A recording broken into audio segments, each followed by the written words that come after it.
Despite being written in the 1840s, Wuthering Heights is not your typical overly sanitized Victorian-era novel. It contains fictional abuse, including child, domestic, and spousal abuse, alcoholism, cruelty towards animals, major character death, racism, self-harm, and unhealthy relationship dynamics. Listen at your own risk. Hi, I'm Morgan, and today I'm excited to read to you from Wuthering Heights by Emily Brontë. Volume 1, Chapter 1. 1801. I have just returned from a visit to my landlord, the solitary neighbor that I shall be troubled with. This is certainly a beautiful country. In all England, I do not believe that I could have fixed on a situation so completely removed from the stir of society. A perfect misanthropist's heaven. And Mr. Heathcliff and I are such a suitable pair to divide the desolation between us. A capital fellow. He little imagined how my heart warmed towards him when I beheld his black eyes withdraw so suspiciously under their brows, as I rode up, and when his fingers sheltered themselves with a jealous resolution, still further in his waistcoat, as I announced my name. "Mr. Heathcliff," I said. A nod was the answer. "Mr. Lockwood, your new tenant, sir. I do myself the honor of calling as soon as possible, after my arrival, to express the hope that I have not inconvenienced you by my perseverance in soliciting the occupation of Thrushcross Grange. I heard, yesterday, you had had some thoughts." "Thrushcross Grange is my own, sir," he interrupted, wincing. "I should not allow anyone to inconvenience me, if I could hinder it. Walk in." The "walk in" was uttered with closed teeth, and expressed the sentiment, "Go to the deuce!" Even the gate over which he leant manifested no sympathizing movement to the words, and I think that circumstance determined me to accept the invitation. I felt interested in a man who seemed more exaggeratedly reserved than myself. When he saw my horse's breast fairly pushing the barrier, he did pull out his hand to unchain it, and then sullenly preceded me up the causeway, calling, as we entered the court, "Joseph, take Mr. Lockwood's horse, and bring up some wine." Here we have the whole establishment of domestics, I suppose, was the reflection, suggested by his compound order. No wonder the grass grows up between the flags, and cattle are the only hedge-cutters. Joseph was an elderly, nay, an old man, very old, perhaps, though hale and sinewy. "The Lord help us," he soliloquized, in an undertone of peevish displeasure, while relieving me of my horse, looking, meantime, in my face so sourly that I charitably conjectured he must have need of divine aid to digest his dinner, and his pious ejaculation had no reference to my unexpected advent. Wuthering Heights is the name of Mr. Heathcliff's dwelling. Wuthering being a significant provincial adjective, descriptive of the atmospheric tumult to which its station is exposed in stormy weather. Pure, bracing ventilation they must have up there, at all times. Indeed, one may guess the power of the north wind blowing over the edge by the excessive slant of a few stunted firs at the end of the house, and by a range of gaunt thorns, all stretching their limbs one way, as if craving alms of the sun. Happily, the architect had foresight to build it strong. The narrow windows are deeply set in the wall, and the corners defended with large, jutting stones. Before passing the threshold, I paused to admire a quantity of grotesque carving lavished over the front, and especially about the principal door, above which, among a wilderness of crumbling griffins and shameless little boys, I detected the date 1500 and the name Hareton Earnshaw. I would have made a few comments and requested a short history of the place from the surly owner, but his attitude at the door appeared to demand my speedy entrance or complete departure, and I had no desire to aggravate his impatience previous to inspecting the penetralium. One step brought us into the family sitting room, without any introductory lobby or passage. They call it here the house, preeminently. It includes kitchen and parlor, generally, but I believe at Wuthering Heights the kitchen is forced to retreat altogether into another quarter. At least, I distinguished a chatter of tongues, and a clatter of culinary utensils, deep within, and I observed no signs of roasting, boiling, or baking about the huge fireplace, nor any glitter of copper saucepans and tin colanders on the walls. One end, indeed, reflected splendidly both light and heat from ranks of immense pewter dishes, interspersed with silver jugs and tankards, towering row after row, and a vast oak dresser, to the very roof. The latter had never been underdrawn. Its entire anatomy lay bare to an inquiring eye, except where a frame of wood laden with oatcakes and clusters of legs of beef, mutton, and ham concealed it.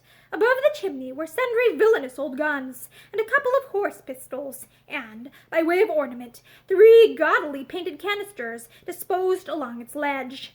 The floor was of smooth, white stone, the chairs, high-backed, primitive structures, painted green, 1 or 2 heavy black ones lurking in the shade. In an arch, under the dresser, reposed a huge, liver-colored bitch pointer surrounded by a swarm of squealing puppies, and other dogs haunted other recesses.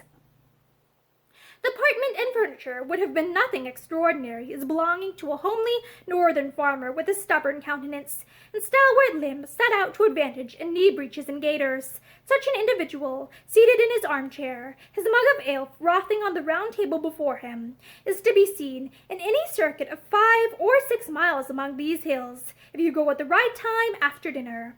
But Mr. Heathcliff forms a singular contrast to his abode and style of living.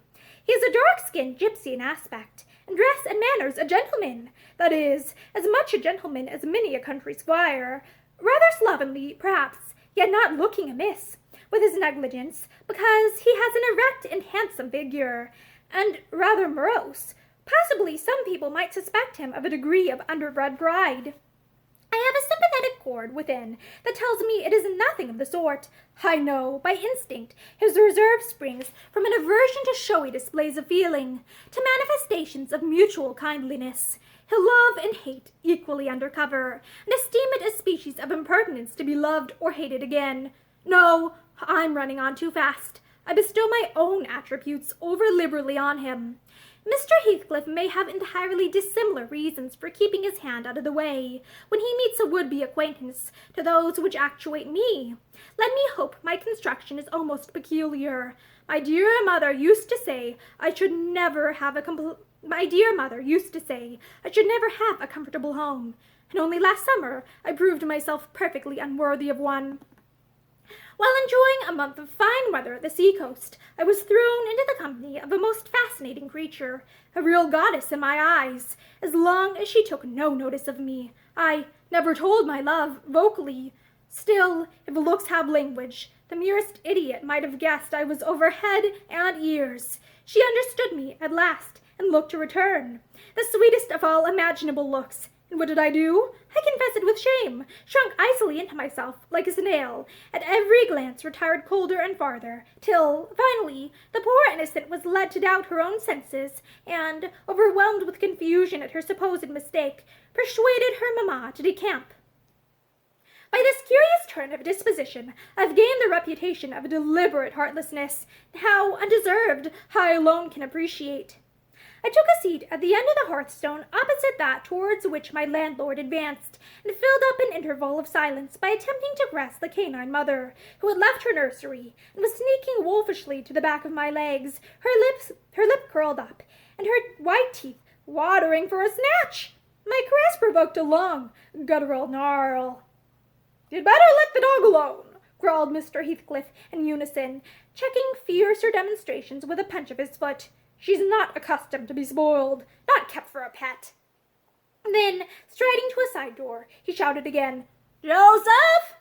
Joseph mumbled indistinctly in the depths of the cellar, but gave no intimation of ascending, so his master dived down to him, leaving me vis-a-vis the ruffianly bitch and a pair of grim, shaggy sheepdogs, who shared with her a jealous guardianship over all my movements. Not anxious to come in contact with their fangs, I sat still, but, imagining they would scarcely understand tacit insults, I unfortunately indulged in winking and making faces at the trio, and some turn of my physiognomy so irritated Madame that she suddenly broke into a fury and leapt on my knees. I flung her back and hastened to interpose the table between us. This proceeding aroused the whole hive. Half a dozen four-footed fiends of various sizes and ages issued from hidden dents to the common center. I felt my heels and coat laps peculiar subjects of assault, and, parrying off the larger combatants as effectually as I could with the poker, I was constrained to demand aloud assistance from some of the household in re-establishing peace. Mr. Heathcliff and his man climbed the cellar steps with vexatious phlegm. I don't think they moved 1 second faster than usual, though the hearth was an absolute tempest of whirring and yelping. Happily, an inhabitant of the kitchen made more dispatch. A lusty dame, with tucked-up gown, bare arms, and fire-flushed cheeks, rushed into the midst of us flourishing a frying-pan, and used that weapon and her tongue to such purpose that the storm subsided magically, and she only remained, heaving like a sea after a high wind, when her master entered on the scene. "What the devil is the matter?" he asked, eyeing me in a manner that I could ill endure after this inhospitable treatment. "What the devil, indeed!" I muttered. "The herd of possessed swine could have had no worse spirits in them than those animals of yours, sir. You might as well leave a stranger with a brood of tigers." "They won't meddle with persons who touch nothing," he remarked, putting the bottle before me and restoring the displaced table. "The dogs do right to be vigilant. Take a glass of wine? No, thank you. Not bitten, are you? If I had been, I would have set my signet on the biter." Heathcliff's countenance relaxed into a grin. "Come," he said. "You are flurried, Mr. Lockwood. Here, take a little wine. Guests are so exceedingly rare in this house that I and my dogs, I'm willing to own, hardly know how to receive them. Your health, sir." I bowed and returned the pledge, beginning to perceive that it would be foolish to sit sulking for the misbehavior of a pack of curs. Besides, I felt loath to yield the fellow further amusement at my expense, since its humor took that turn. He, probably swayed by prudential consideration of the folly of offending a good tenant, relaxed a little in the laconic style of chipping off his pronouns and auxiliary verbs, and introduced what he supposed would be a subject of interest to me, a discourse on the advantages and disadvantages of my present place of retirement. I found him very intelligent on the topics we touched, and, before I went home, I was encouraged so far as to volunteer another visit tomorrow. He evidently wished no repetition of my intrusion. I shall go, notwithstanding. It is astonishing how sociable I feel myself compared with him. And that is the end of Chapter 1 of Wuthering Heights by Emily Brontë. Thank you for listening to this chapter with me, and I hope you return soon for the next one. Have a great day. Bye!